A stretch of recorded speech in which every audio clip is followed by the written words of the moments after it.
Good afternoon, everyone. Uh, Today is the third week of the PCC lab, and we'll be doing compression testing of mortar cubes and concrete cylinders that we made previously. Pretty basic procedure for that. Concrete cylinder compression testing is ASTM C39, standard test method for compressive strength of cylindrical concrete specimens.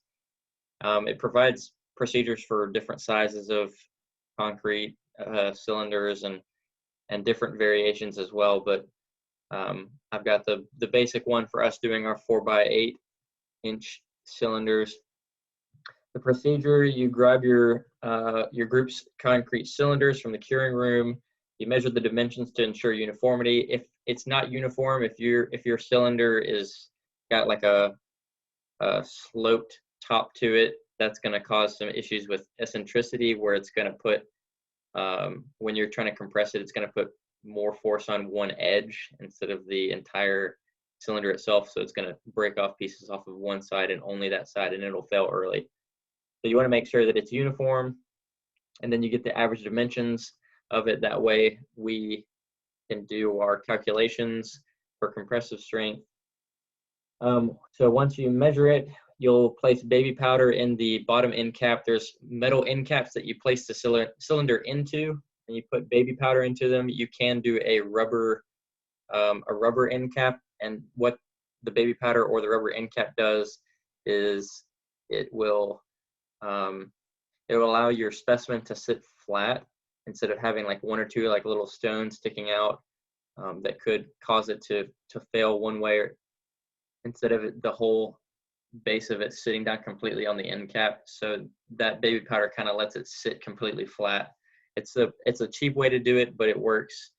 So you just sprinkle baby powder on the bottom, and you sit it in the bottom cap, and then you sprinkle some on top, and you sit the top end cap on it.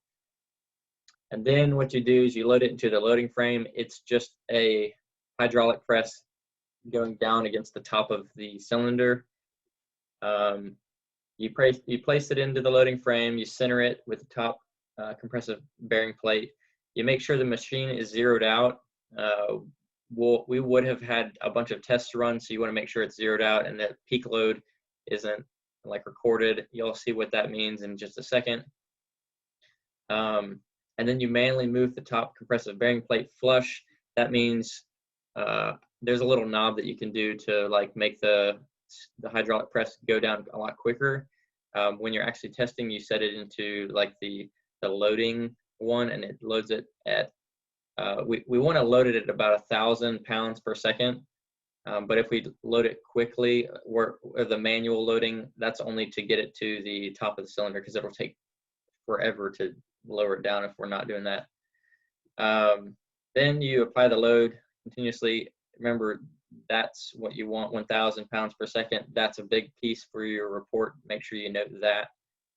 And then you wait until the specimen breaks, record the peak loading on the specimen, and then you repeat it for the second cylinder. So we've only got one cylinder in this video, but we tested a number of water to cement ratios in here as well.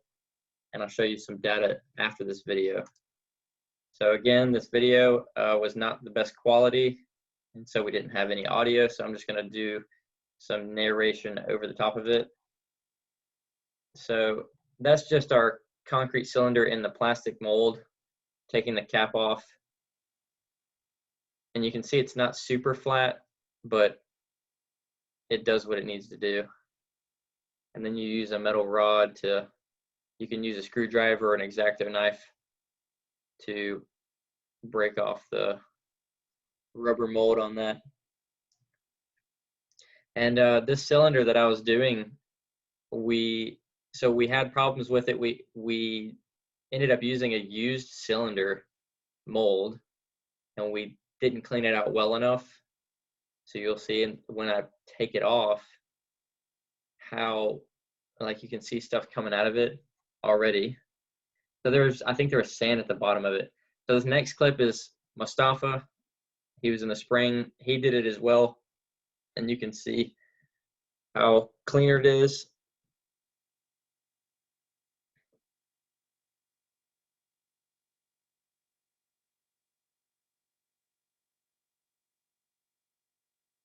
See, so that's what it should look like, nice and smooth on that.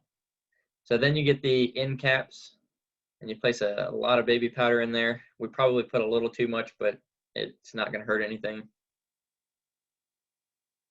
And then you put your mold into it and try and seat it down, and he's going to take it out and look and see where the spots are that it's kind of like where there's those rough stones sticking out some, and he's going to add just a little bit more. And he sprinkles some on top and puts this cap on it.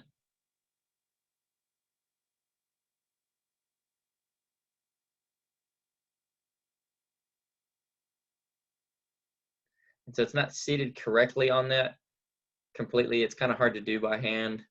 So you got to watch it when you bring the loading head down and hope that it can level it out some. You can tell that it's not super level, but when this thing comes down, it should kind of push it into place prior to like loading it hard. So you can tell it's leaning a lot. So what he's doing, we got a cage because this stuff can pop out at you. And then here we have the display. So right now it's set to peak loading, and the prior peak load was 3,560 pounds. But we want to make sure to clear it out. So he's going to hit 0 to 0 it out. And then he's going to switch it to the rate. And I believe it's on rate right now. We'll see it in a second. So this thing is our what direction we want to go on with our cylinder head. So we have full advances where we're not touching the specimen, and we want to like bring the head down quickly instead of sitting there for a few minutes for it to come down. We have the retract, hold, and then the meter to advance. That's what we want when we're actually testing, because we have this knob right here where we can change the like how quickly it's going to be loading. And so he'll be spinning this while we're while the cylinder is being loaded. That way we can make sure it's around that 1,000 pound per second loading rate. So watch on the top of the cylinder, you can see him. He's going to bring it down with the full advance a lot quicker than normal. So he's brought it down. It's probably reading a few pounds.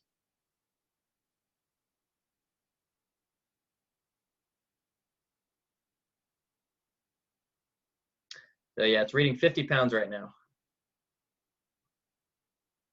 And you don't want to shock the sample. If you accidentally shock it by loading it with a really high loading rate really quick, it's going to cause it to lose its strength. So he switched it to the loading rate right now, and it's not putting any rate, like he's not got it going at all right now, so it's kind of reading at 0. But once he starts going, you'll see it jump up a lot. So now he's got it on the metered advance, and he's using this knob to adjust it. So the head of the cylinder is coming down, but it's not made complete contact on it yet. Still about 17, 20. And so this, we're going to keep letting it go. I'll let you know when it starts to climb. It looks like it's 40 right now. I know it's really hard to see. 50, 60. I think it's 72. So it's starting to climb, and we want to gradually bring it up. You don't want to just put it on 1,000 pounds per second at once either. You don't want to go over that, and you don't want to immediately do it. So you want to gradually bring it to that loading rate. So it's up to 300 now, and there's nothing going on over here. We're just watching this and making sure we're good on this. So I'm going to fast forward a little bit. So he's up to 600 pounds per second. I think it's gone down a little bit. I zoomed in some so we could see if it was starting to fracture. It's kind of hard when you got this cage in front of it. And we weren't sure if it was going to fracture really hard, because sometimes it pops and there's a loud bang to it, but this one didn't have it.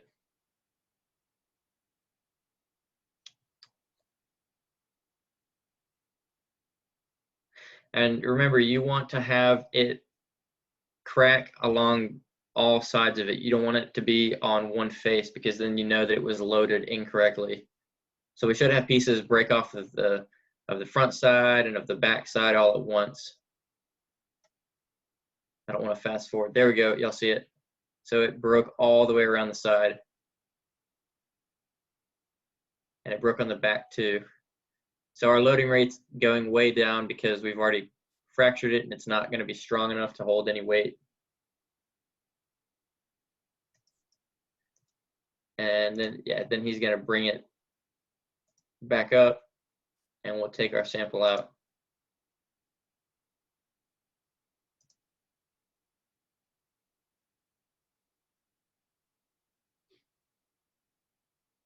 So that's what it looks like. All right, so after that, from this test, we get a peak load. And so we've got the peak loads for every single water to cement ratio that we've tested. We've got 4 samples for each. Not 2, we've got 4.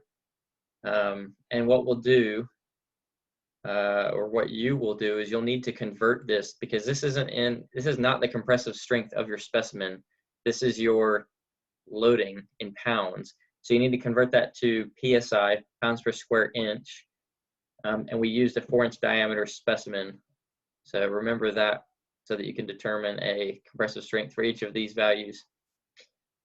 In the bridge, or in the assignment, the bridge requirement for the report, it says we need a 28-day strength of 4,000 PSI, but we've only cured it for 7 days. So we're not testing right now for a 28-day strength.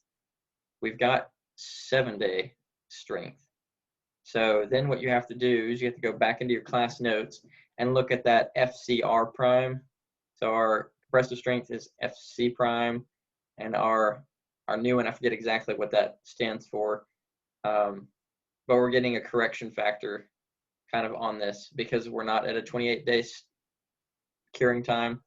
So you'll determine a new FCR prime based on your average FC prime for each water to cement ratio. So you'll get these 4, convert them to PSI, and then you'll average these out, and then you'll calculate an FCR prime. And then ALDOT in our report says that we must be at 75% of the new 28-day requirement, or 75% of our FCR prime. So that number that you calculate in the class notes, you will do 75% of that. And if your average FC prime is above that requirement, 75%, then you're good. And in your notes, you can do it with standard deviation and calculations for calculating an FCR prime, but we have less than 15 tests per water to cement ratio, so you can't use your standard deviation because it would be invalid. You don't have enough of a sample to do that. That's a little confusing. So if you have issues with that and calculating it, send Suri and I an email and we'll help you out, explain it. It's always one of the tougher things to get, so I wanted to add it into our PowerPoint so I could talk about it prior to y'all starting your report. For mortar cube compression testing, it's very similar. ASTM C109M, standard test method for compressive strength of hydraulic cement mortars using 2-inch cube specimen. It's the exact same specimen that we used for making the mortar cubes. So you don't have to list this one twice in your report. You can say that ASTM C109M is the one where we put the cement or the mortar into molds, and the one where we test the compressive strength. There's also another one that we used, which is mixing the mortar. That one's different than this one. But so the ASTM is kind of all-inclusive for this one, is making the molds, or making the cubes themselves and then testing them. Procedure is the same. You retrieve the mortar cubes made 2 weeks prior from the curing room, measure the dimensions, make sure they're 2-inch by 2-inch by 2-inch. And then you make sure the loading frame is clear of debris. If you've just done a test, you're going to have concrete debris or mortar debris. Then you place the loading blocks in the frame, place the mortar cube in the loading frame, make sure the machine is zeroed out, manually move the top of the compressive bearing plate flush with the top of the mortar cube, and then you apply a continuous load without shock. That loading rate will be 300 pounds per second, so it's a lot lower because the sample is so much smaller. And the peak load is going to be like 10 times less. And then what we'll do is you load it, you wait until the specimen breaks. Once it breaks, you click the peak button, and then you record that peak loading. And then you do that for the second and third mortar cubes. And so here's our video for this. So Mustafa was going into the curing room to get our samples.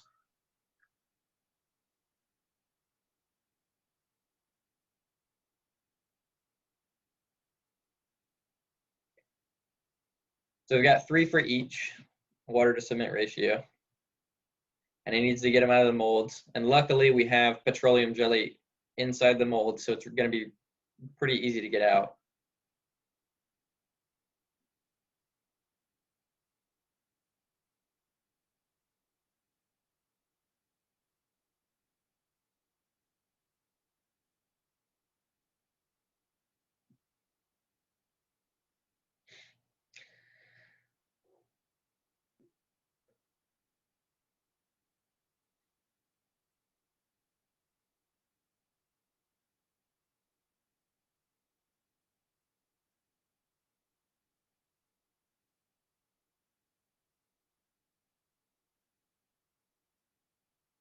Just like that.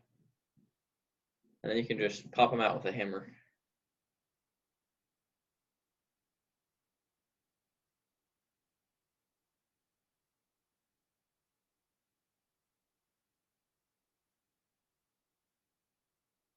So it's got really clean edges on it too.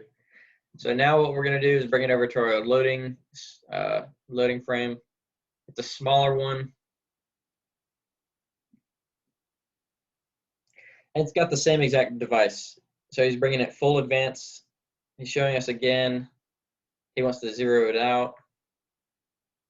He's going to bring it down quickly to where it's going to be very close to touching the cube.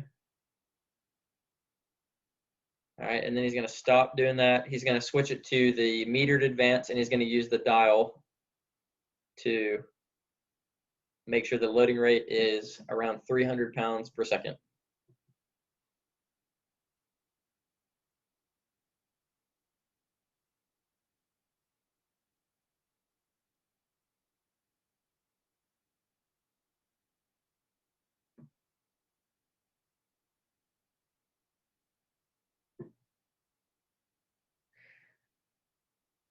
And I think we might have shut the door on this one again because we're trying to be safe, because we should be safe. But it's a little hard to see. So he's got it up to, looks like 300 pounds per second right now.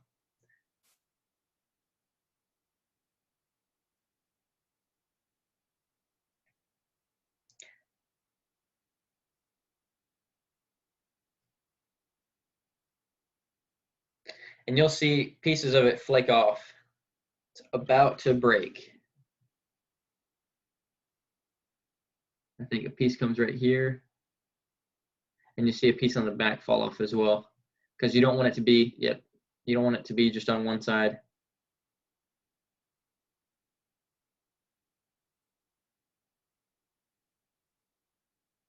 You see the crack propagating up. Kind of breaking off here too. Along the middle. That's what you want. You want it to break like that. So he's already bringing it up because it's already failed. He's going to hit peak. So we're going to click peak. That's going to show us what we got. For this one, we got 17,150 pounds. So then we record that down for that sample. So here's our data that we got for this semester. It's different than last. And you're going to do the same thing. You're going to convert it to compressive strength, a PSI, and then you're going to average that out. You don't do the FCR prime. What you do is you need to go into your assignment. It tells you that you need to use ASTM C150 to find the required compressive strength of the mortar. So there's a table in there, and it tells you what the compressive strength should be at different days of curing. And so we cured for 17 days. And if there's not a 14-day requirement listed in the ASTM, then you would want to use the 7-day cure instead.